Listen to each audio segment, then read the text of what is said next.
Plaintiff Tanisha Riston says the defendant is her cousin, and after she was released from prison, he and his wife, the co-defendant, allowed her to stay with them. However, she's suing them today for damaged property.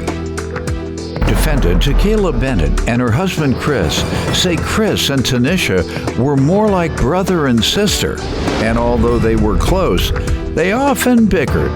They're countersuing for storage fees. All rise. This court is now in session. The Honorable Judge Greg Mathis presiding. You may now be seated. Start with you. Sir, yes. Well, me and Chris have been very close since we were kids. Our birthdays are a day apart. Him and Tequila got married like 20 years ago, and through that, naturally, me and her developed a great relationship. Back in 2014, I got sentenced to 18 years in prison, federal penitentiary for tax fraud and bankruptcy fraud. During that time, it was a very difficult time, and Tequila stopped. About 7 years too early. Sir? I said you were about 7 years too early. Too early? Yeah, 2014, that fraud money don't compare to what they getting now.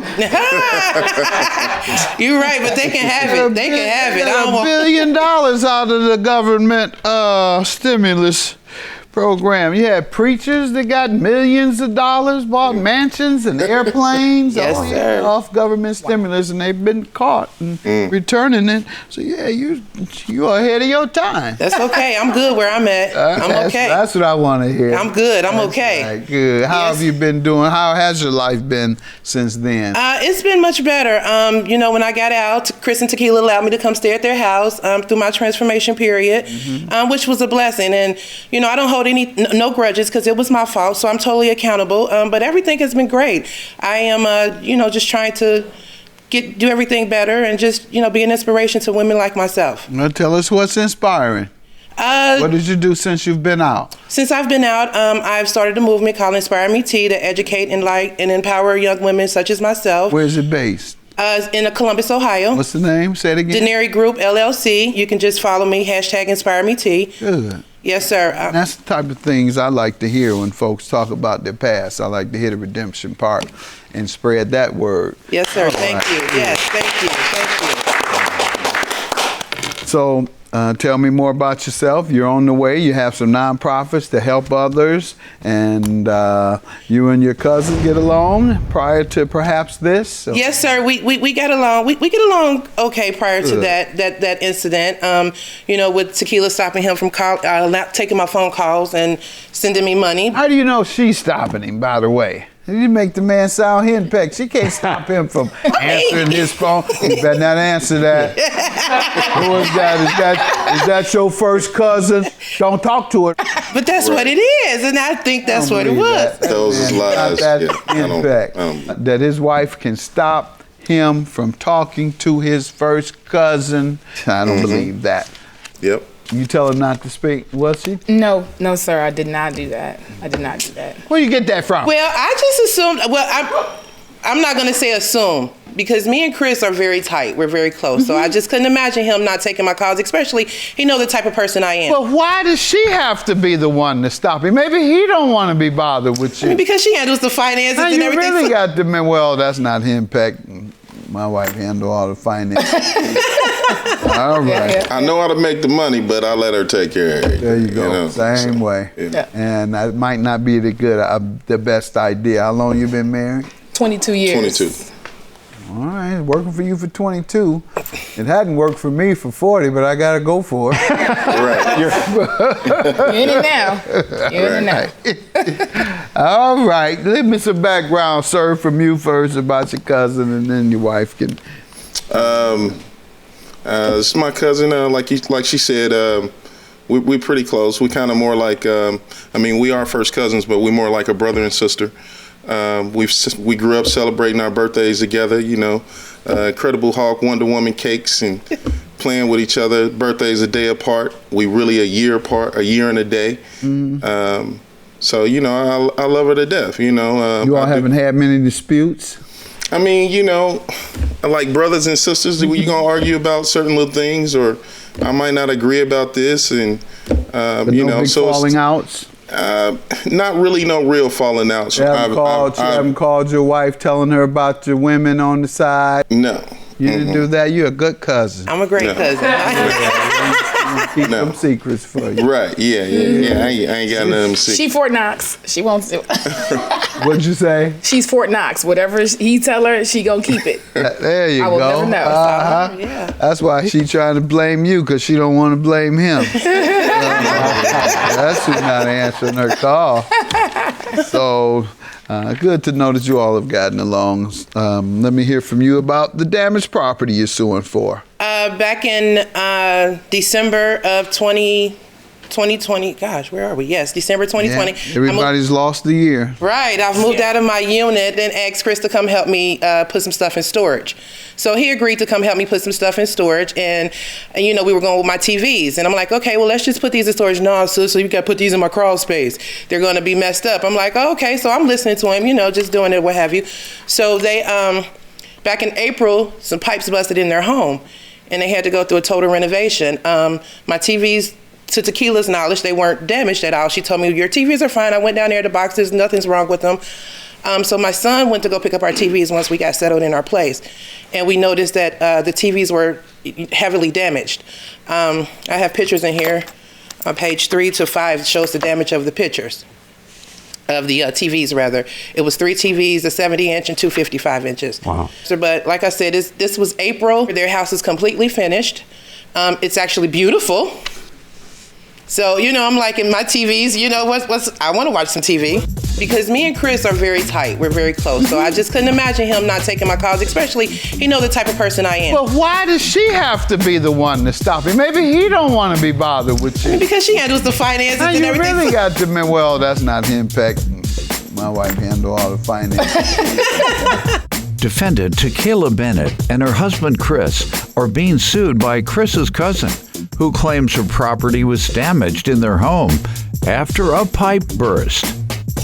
What did they do wrong or fail to do? They didn't do anything wrong, but it was the fact that, you know. They failed to do right. What should they have done? Well, I just feel like maybe they could have at least reimbursed me for one of the TVs while we're waiting. No, to avoid the damage. What? Oh, to avoid the damage? Could have put them in a storage unit. Oh, they should have projected. No, you can't project that. A pipe was going to burst. So let's move him to the storage unit because the pipe is going to burst. He's psychic. Right. You want the man to be psychic. Let me hear from you all. So she was moving out of her unit. That is true. She was moving out of her apartment and didn't want to put the TVs in her storage. We agreed to allow her to put them in the basement. I suggested to put them in the crawl space. Our crawl space is about 4 feet off the ground.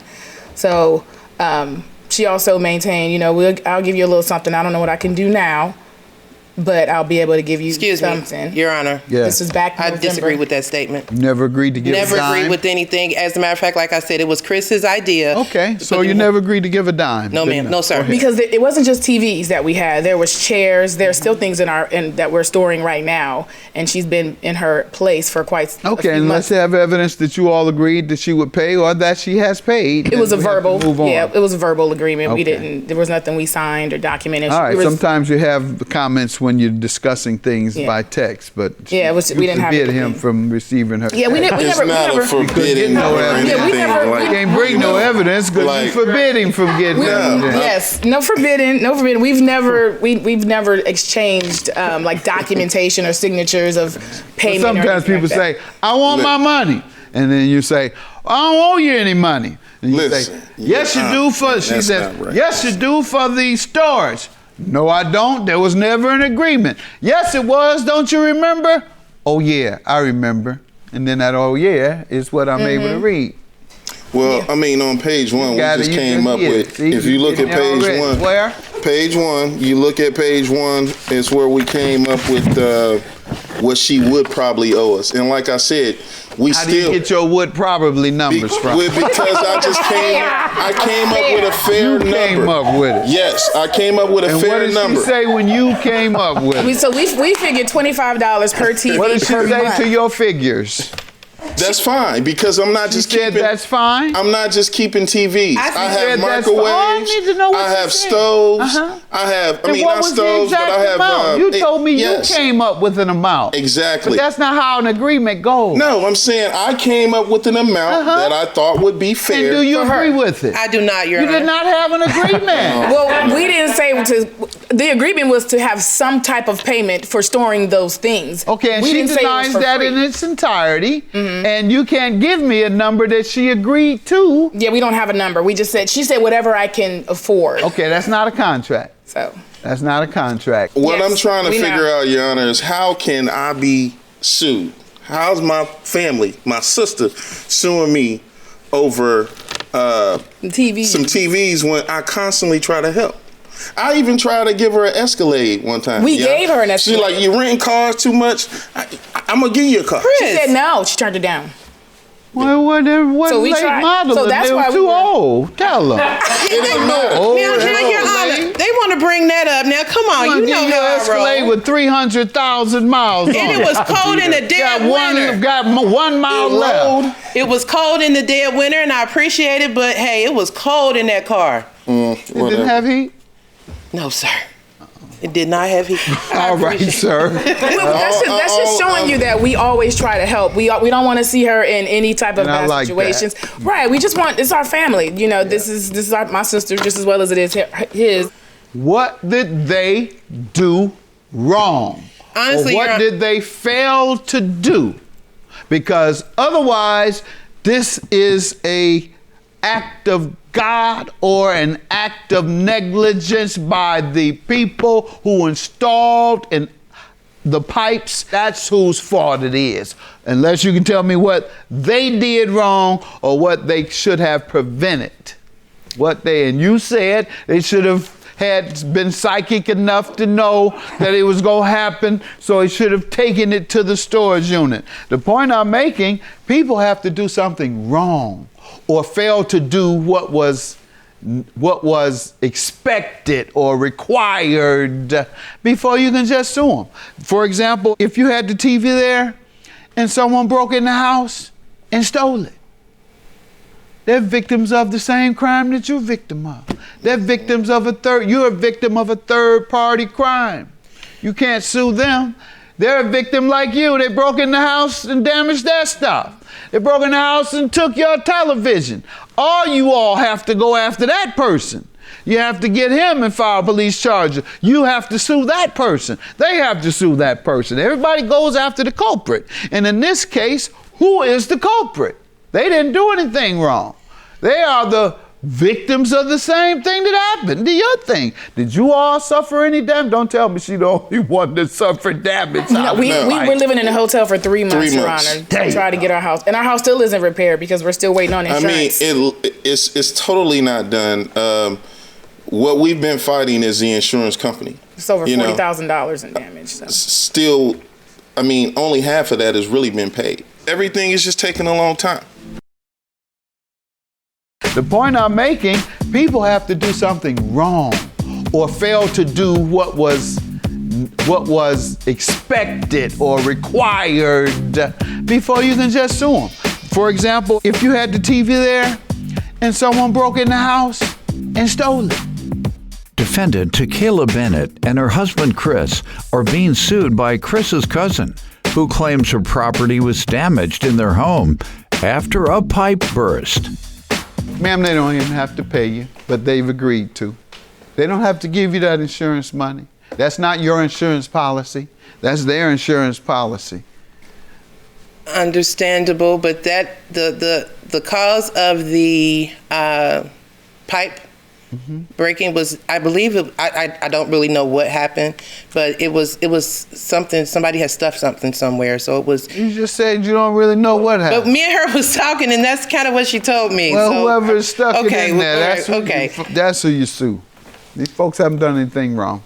Unless you can prove, now you're on to something, unless you can prove that someone under their authority, either themselves or their children, caused that pipe damage by putting something in there. And it takes a lot more than you just hearing her say it. Takes more than that to say that that's what happened. But what do you believe you heard her say about someone putting some materials in there that don't belong? There may be some hair got clogged in the bathroom drain, and that's what started the leak, and that's what burst the pipe. Oh, please. Hair go down the drain all the time. I understand that, but a Lego was in the drain. You know when you comb your hair, and everybody else, including me, hair gets in that sink and it goes down. Absolutely. That's what he said. Hair go down the drain every day, Your Honor. Yes. Where you think all his hair went? Down the drain. Down the drain. Thank you. He'll take some of yours. Thank you. You better get it quick because mine's going down the drain. All right. Hey. I'm going to dismiss your claim. You all didn't agree to any storage fees. In order to have an agreement, you have to have a meeting of the minds. Everybody has to be very clear on what the agreement is. You weren't. When there's no clarity, when there's no meeting in the mind, that means there's no contract. Yes. However, they are going to pay you. I'm going to have to dismiss both of you all's claim, but they are good enough, and you better stay cool till that insurance policy comes. When is that Seriously. gonna be? They said it on that one. Whenever it comes, they don't owe you a dime. They don't owe you a dime. No? Calling every day. Yeah, you gotta leave them alone and be nice. All right? Yes, I sir. want your money. Now, after you get that check, you can wear her out. I love you dearly. I really do. I love you for all the help that you have tried. But y'all know y'all really could help me with some TVs here. Sis, You know. look, you know I love you, so don't worry about it. You gonna get your money. And we Okay? you know, we don't hold you for, dragging us all the way out here, bringing us to the Judge Mathis show to sue us. We cool. We good. We not mad. We not holding no grudges. Yeah. We gonna make sure you get your money though. Please do, because I don't want to watch my TV through your refrigerator.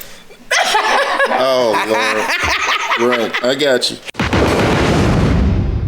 Plaintiff Stephanie Shelbourne says when her son was 2, he was diagnosed with brain cancer, and after 10 months of treatment, he passed away. Since then, Stephanie's been trying to make memories with her surviving children, but she feels the defendant conned her when he sold her a camper, so she's suing.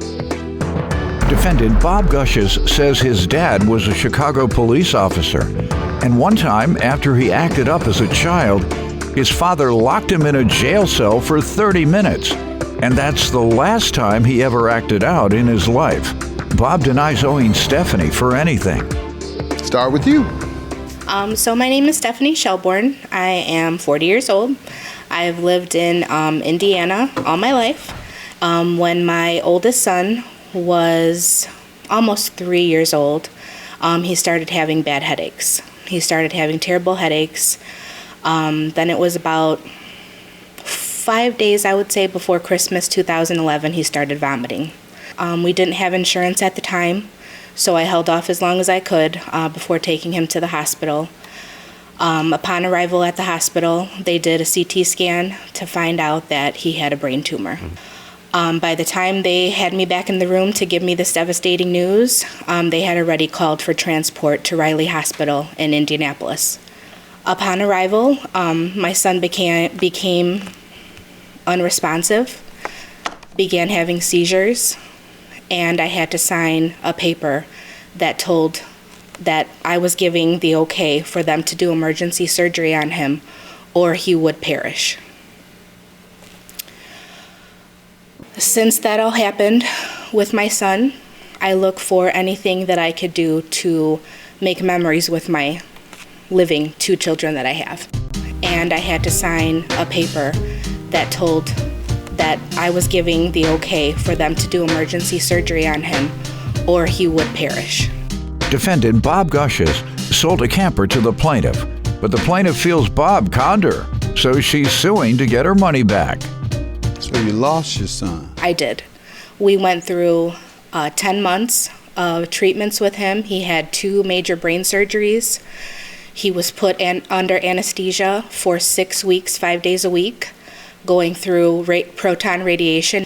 We did everything that we were supposed to do, and going into his 4th round out of 6 rounds of chemotherapy, he relapsed. It came back.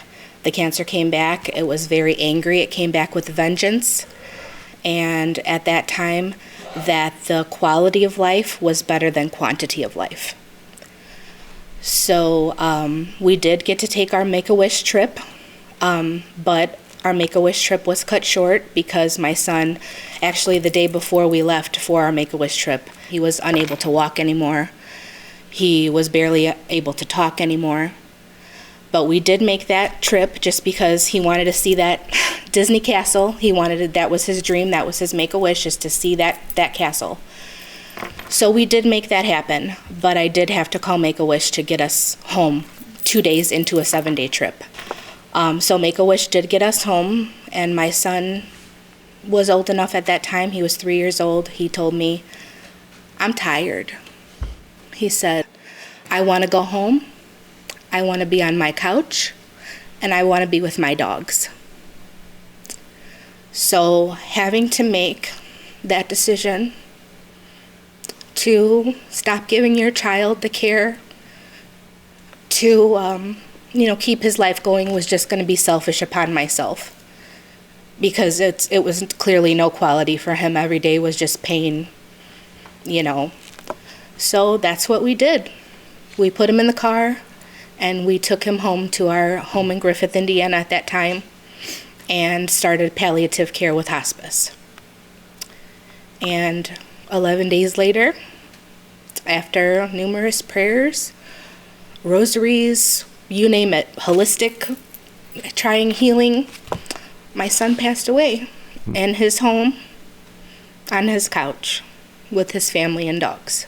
Thank you for sharing that with us, and always trying to find value or some sense of value to tragedies. What can you take from a tragedy and use it for more general purposes, even if it's just your family? What year was this? 2011 is when he was diagnosed, so he fought for 10 months, which led into obviously 2012, and he passed away in September of 2012. One of the things I heard you say is that you couldn't get him health care, and you said the reason you didn't take him is because you couldn't afford to. And I hate to raise this issue, but it's so relevant. It's so relevant to what you just told people, and I believe it will touch them, that the federal government should make either universal or at least continue with the Affordable Health Care Act, yes, which focuses on preventative health care. It pays for people to go and get checkups. It pays for them to go directly to a doctor for emergency, for things that are budding crisis, if you will, as opposed to waiting to go to emergency. Listen to this. The judge keeps up with politics, civil rights, social justice, corporate. I keep up with everything.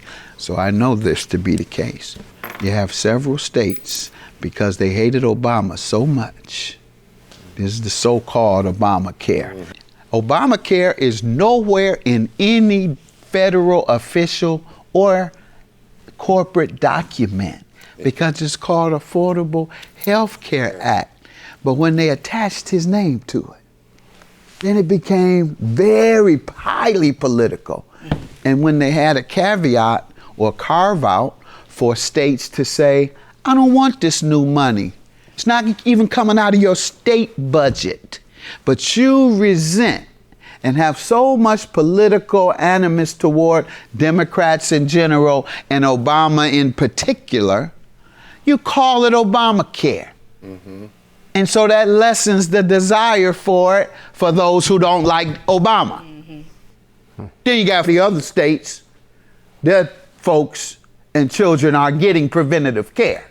Mm-hmm. Because they're saying, politics aside, give me that $2 billion for my state health care for the Medicaid budget. That's where it was distributed from the federal Medicaid budgets to the state Medicaid budgets. And the governors had an opportunity to turn it down. So I say that to say we're making a bigger point here today, and that is how important preventative care is and should not be measured on income. Zero should be measured on income. But health care historically has been attached to income. And instead, it should be whether you can afford it or not. Defendant Bob Gushes sold a camper to the plaintiff, but the plaintiff feels Bob conned her, so she's suing to get her money back.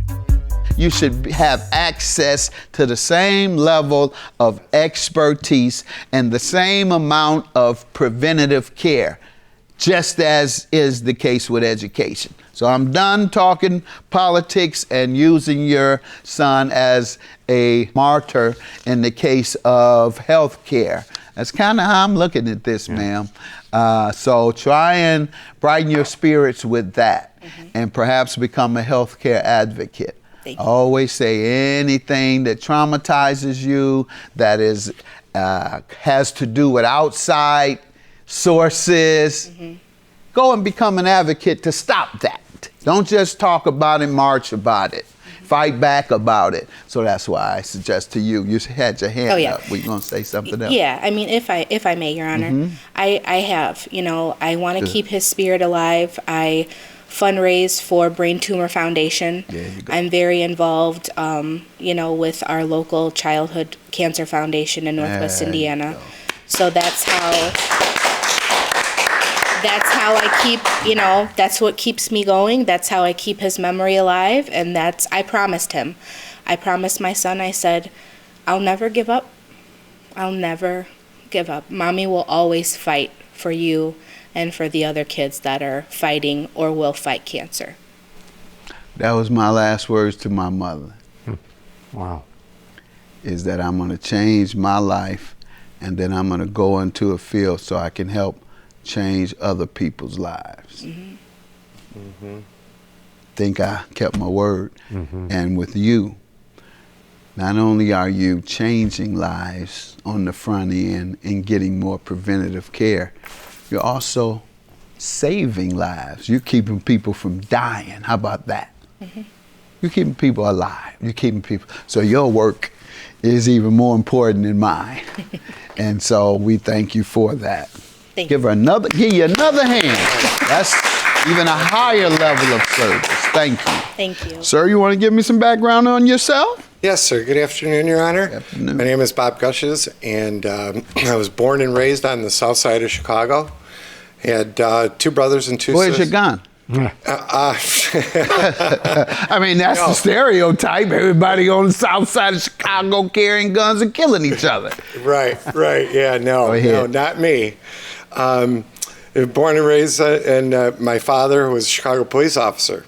Never got into trouble except for when I was younger. Me and my brother, we didn't break it, but we were throwing rocks at the street lamp in the alley, and got caught by my father. So my father came and got a whooping, got grounded, and the next day he took us to the police station. There you go. He threw me and my brother in there. He slammed that cell. He said, "Now think about what you just did." And let me tell you, those metal beds with those chains and stuff, and then the metal bars and all that, and it smelled like pee. I was like, I don't ever want to. He came back like a half hour later and got us out. He says, "Is this the life you want? Wow. Or do you want to, do the right thing?" And, Your Honor, that was enough. I knew and that was the only one and only time I ever experienced being in a cell. 2 things we're going to tell people that they can take away from your life. So you've got to use folks' lives as examples for other people. Yes. Father in the household. Yes. Tough, disciplinary father in the household. Yes. Y'all probably would have ran over your mother. Oh, no. If he wasn't there. Yes. And it was only the mother. Yes, I agree with That's what I'm saying. Statement completely. So yes. This is the importance of the presence of a father in the household. And fathers who are not in the household, just understand that. And even if you're not in the household, you can be around enough and to have that presence of discipline, that deterrent. And like he said, you heard what he said, his father took him to jail. Like my mother used to call the police on me. You're absolutely right. Yeah. I remember they called her, and that was her famous words all the time when juvenile would call, let him stay there until he rots. R-O-T. Yeah. Because she knew I was a hoodlum. So, mothers, if you don't have a man in the house, at least go with the tough love like my mama did. Defendant Bob Gushes sold a camper to the plaintiff, but the plaintiff feels Bob conned her, so she's suing to get her money back. So now we'll get to the issues of the camper. Go ahead, tell me about the camper. Okay, so at the end of spring 2020, I knew that I was possibly going to be getting some inheritance money. So I had come across the idea of buying a pop-up camper. I wanted to get it so on the weekends I can pop up and I can go to Indiana Dunes, or I can go somewhere local and we can just have a fun, cheap weekend, making lots of memories and smiling and laughing, just me and my boys. So I came across Mr. Gush's ad on Facebook, the Facebook Marketplace, and he had it listed, he had the camper listed as a 2007 pop-up camper. He said it was in good condition. He said that there was no rips or tears in the canvases. Everything was very good and very good condition. So I had expressed to him that I didn't have a hitch on my van yet, so that was going to take me time to get that installed in my van, and I wouldn't be able to get the camper from him right away. So he was very understanding, even offered to bring the camper to my home. He did tell me that he preferred a cash. Did you have a gentleman that might be a little mechanically inclined there with you when he brought it over to look at? My cousin was supposed to be there. Well, are you? Dave, I'm sorry. I shouldn't assume you're not. But no, I'm not. That's why I wanted to get a camper that was going to be easy for me him to show me how to do it, and I'd be able to do it by myself. And I also have my 10-year-old that I was going to have help me. My cousin was also going to be there with me that day, but something came up and she was unable to come. So Mr. Gushes and his friend came over to the house, set up the camper, showed me pretty much how to do everything. I wrote everything down on what needs to happen for it to go up, what needs to happen for it to go down. We were fine. When we were outside the camper, I noticed a couple things that I was kind of like, what? Kind of like, this is a lot of money for what I'm looking at, kind of. And when we did get inside the camper, you can tell some of the floor was a little bit softer. Before he left? Yes. Okay. And what did you say? Did you dislike that fact and mention it? So I kind of felt like he went through all this trouble. These are things that possibly I may be able to fix with time. And I'm not a hard person to please, Your Honor. And I know the feeling. You go to a car dealer, and many others do, and the salesperson spends a half hour with you. You feel obligated to buy the car, even though you didn't come. You only intended to come look at it for 30, 60 seconds, and this man takes a half hour running back and forth in the back. I can get it down to such and such for you. Then he, that's still too high. What did he do? I watch you every day. Where's the papers? Now you're obligated. Where are the papers? So I know that's great. That's how these salespeople make you feel obligated to go through with the transaction, even if you see a few things or it's too much. So I understand that. And I did, 3 Your Honor, 3 out of the 4 clamps that clamp the hard top down, one of them had like this hard wire just tied through it. Another one had a C-clamp that was through it. So the camper just threw up a lot of red flags to me. But you saw all that. And see, that's the part I wouldn't do. I would say... Well, I mentioned that to him, Your Honor. I did say, some of these what's up with this? And he's like, it secures just fine. He did tell me what that else? the canvases on the parts that fold out, when he set it up, I did notice on the left side of the camper that there was patching work done. Oh, yes, we did have to patch those, but I'm telling you, I've had no problem with them. Water doesn't get in through them, nothing. I'm like, once again, okay, So we complete the transaction. Let me stop you now. Let me allow you to give your version of things up until the point she received the title. I came since I was 5 years old. Me and her had a very good rapport. We talked, and I was telling her, places she could go. So I built a connection up with her. This was 2 weeks before even her selling her the camper. The bigger issue is when she was purchasing it in front of you. Well, first of all, did you ever tell her it was in what condition did you use? What term? That's important. What term you use when you describe the condition of it prior to her seeing it? Prior to her seeing, I'll stand by this now, pristine condition. I got to her house, and in the meantime, I already had another buyer lined up. Okay, that had come to my house, lived local. You may have to go find him, but go ahead. Okay, so then we turned around and I said to Stephanie, I said, are you sure you want, when she saw this, I said, are you sure you want it? Yes, Bob, I want it. I said, okay. Defendant Bob Gushes sold a camper to the plaintiff, but the plaintiff feels Bob conned her, so she's suing to get her money back. What did she point out before giving you the money? She said, are there any rips or tears in any of the canvas or anything? And I said, there's 2 repairs, and I showed them to her. I object. Okay, and are those the only repairs, ma'am? No, definitely not. What else? When my son got into the camper for the first time, he was all excited, stepped onto the step which leading up to the bed, because it's a pop-out, My son's foot fell through the step. Did she tell you that? No, because this was after he left. That my son went in it for the first time. Do you have any evidence of any of the repairs that were necessary? I didn't make any of the repairs, Your Honor. Okay. And what is it you want me to see? As far as him putting his foot through the step, Your Honor, in a camper, there is a box unit. And when you crank up the camper, that's where the unit goes to make the crank. It says right on it, this is not a step. We didn't even have the thing set up yet, and the kids were jumping on the beds, and she's like, this is Mommy's new camper. We're going camping. I said, okay, Stephanie, if you have any problems at all, and I have text messages to prove it, I said, if you have any problems at all, I don't have a problem. I will come back out and help you. What page? Hang on, I apologize. See something that says that. It starts. You can come. I'll come over and fix it. Yes. What page is that? Oh yeah, it's on there. I don't have that, but I do have the Facebook listing, page 7 of the. And what is that to That's show me? the listing to show you that he had listed a 2007 Coachman pop-up camper, Your Honor. Is that what you bought? Yeah. No. That we were getting What to did you buy? We were getting to the title part. No, the you just title started part. out with that. Tell me what he advertised. Okay. So in his Facebook Marketplace advertising. You have that? Is that yes, what page yes, 7? Page 7 is a 2007 Coachman Clipper camper. Okay. When I opened up the title is a 1997. What page? You have it? Yes, page 6 of the evidence, Your Honor.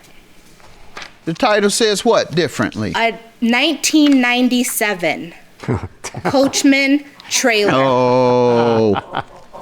Sir? No. Yeah, it does. It sure does. I'd like to see that. Could I? Here, I'll let you have it in person. Now, give her money back. Judgment for the plaintiff, sir. That's a mistake you got to pay for if it's a mistake. Have a good day. You should have looked at the title before you handed it over to me, because clearly, put your glasses on, Is my name on sir. that title? Put your Is my glasses name on that sir. title? It's not. Exactly. You said you got this from your sister. You never signed said it over that. to me. Carol is your sister. I never said that. Okay.